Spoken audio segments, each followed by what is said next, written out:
تو چی میدونی تنیا؟ چرا خودتون جواب سوالتون رو پیدا نمی‌کنید؟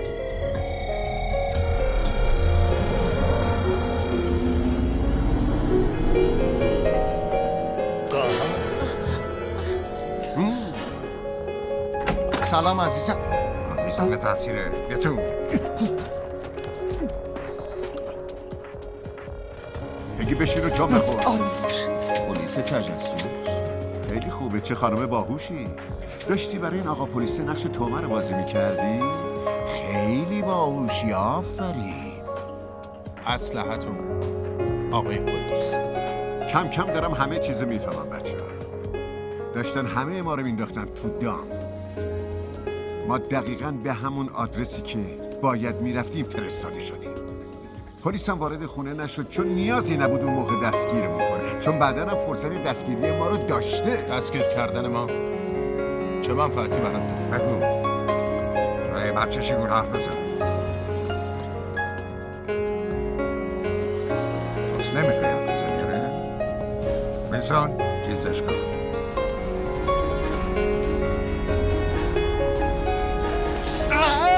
بهتون میگم.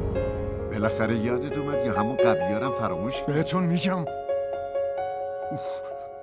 میگم ما حدود 1 ساله که لالا رو زیر نظر گرفتیم. ایران فیلم. ولی ما هیچ دلیل و مدرکی برای وارد شدن به خونش پیدا نکردیم.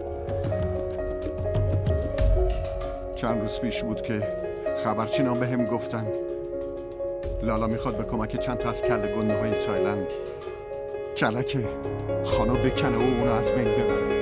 ما خان زیاد داریم، تو داری از کدوم خان حرف میزنی؟ بزرگترین و قدیمیترین مافیای تایلند آقای خان. لالا تمام مکالماتش رو با مافیای تایلند ثبت کرده. اگه بعدن هر کدوم از اون آدما به هر دلیلی نخواستن ازش حمایت کنن و باش همکاری کنن، بتونه با این صدای ضبط شده اونا رو تهدید کنه و یا ازشون اخاذی کنه. خب حالا متوجه شدم. منظورت اینه که نوارایی که ما تو صندوق لالا پیدا کردیم برای تو مدرک بودن تا ازشون علیه لالا استفاده کنی، درسته؟ مگه نه؟ ولی واسه چی میخواستی از ما سوء استفاده کنی؟ من محتویات صندوق لالا رو لازم داشتم.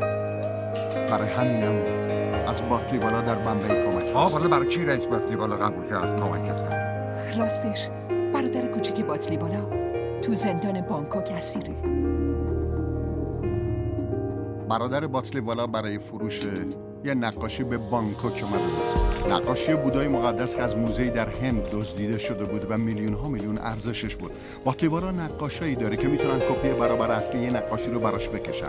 وقتی کپی برابر اصل این نقاشی آماده شد، نقاشی تقلبی با نقاشی اصل در موزه جابجا شد که این کار با کمک مسئولین حفاظت موزه انجام شده بود. نقاشی اصل دزدیده شده از موزه معمولاً به کلکسیونرهای خصوصی اروپایی و آمریکایی فروخته میشه. بگو بقیه‌شو بگو. باتلیوالا برادر کوچیکشو میخواست و منم چند تا دزد احمق لازم داشتم که نوارا رو برام بدزدن.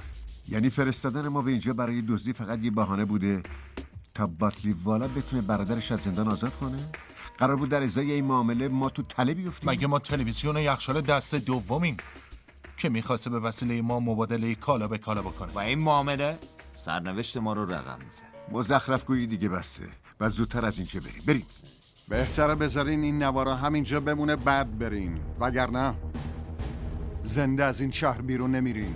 ممنون که نگران مایی، ولی ما خودمون تو این شهر از پس خودمون برمیاییم. کارتت اوف. साला सब गड़बड़ हो गया.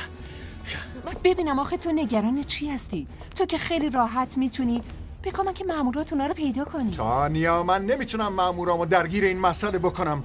اگه بخوام پلیس رو وارد این بازی کنم، اون وقت اون نوارا دیگه حکم مدرک جرم دارن. اینو بفهم. خب ویپی، اون نوارا مدرک جرمن دیگه. برای همینم تابلیوالا میخواست که باتلیوالا بره به جهنم، برادرش و بقیه اینام برن به جهنم. اونا یه سری نوار معمولی نیستن. اونا برای من ارزش طلا رو دارن. تو میدونی لالا حاضر چند صد میلیون بابت اونا به من پول بده، ما میلیونر میشیم. حق با توه. الان دیگه خیلی ها هستن که از این مسئله مطلعن. अब क्या प्रॉब्लम है? हमारे इस प्लान के बारे में बहुत सारे लोग जान गए ना।